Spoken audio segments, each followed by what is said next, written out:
এবার তোমরা মক্কায় যাও এবং সেখানে গিয়ে খোঁজ করো। যখন তারা মক্কায় পৌঁছায়, তারা এমন একজন নারীর সন্ধান করতে থাকে যার বাচ্চা হতে আর খুব বেশি সময় বাকি নেই। তখন ইহুদিদের নিকট মক্কার লোকেরা বলে, মক্কায় এমন 5 জন নারী রয়েছে যাদের বাচ্চা হতে আর খুব বেশি দিন বাকি নেই। তখন ইহুদিরা বলে, এমনটা নয়, সে কোনো সাধারণ বাচ্চার মতোও নয়। আমাদের এমন একজন বাচ্চার সন্ধান দাও যার জন্মের পূর্বেই তার পিতা মারা গিয়েছে। তখন মক্কার লোকেরা বলে, এমন একজন বাচ্চার জন্ম হবে, সে হলো আব্দুল মুত্তালিবের নাতি।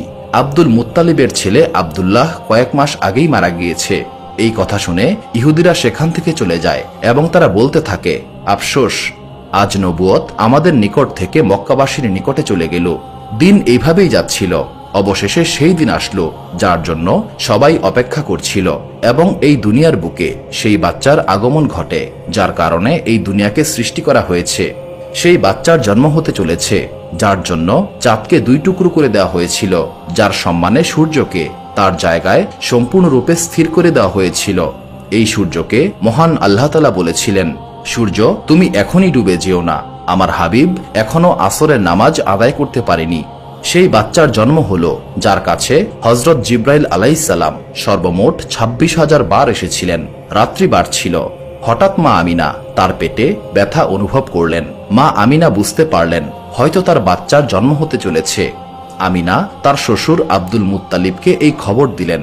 আব্দুল মুত্তালিব সঙ্গে সঙ্গে একজন দাই যার নাম ছিল শেফা, তাকে পাঠিয়ে দিলেন আমিনার ঘরে, এবং তিনি শেফাকে বললেন, আজ রাত্রে তুমি আমিনার সঙ্গেই থাকবে, কারণ আজ আমার নাতির জন্ম হতে চলেছে। মা আমিনা বলেন, যেদিন আমার বাচ্চার জন্ম হবে সেদিন আমাদের অবস্থা এমন ছিল, আমার ঘরে কুপি জ্বালানোর মতো পয়সা ছিল না। প্রিয় দর্শক, আমাদের নবী হযরত মুহাম্মদ সাল্লাল্লাহু আলাইহি সাল্লাম এমন দারিদ্রতার মাঝেই জন্মগ্রহণ করেন।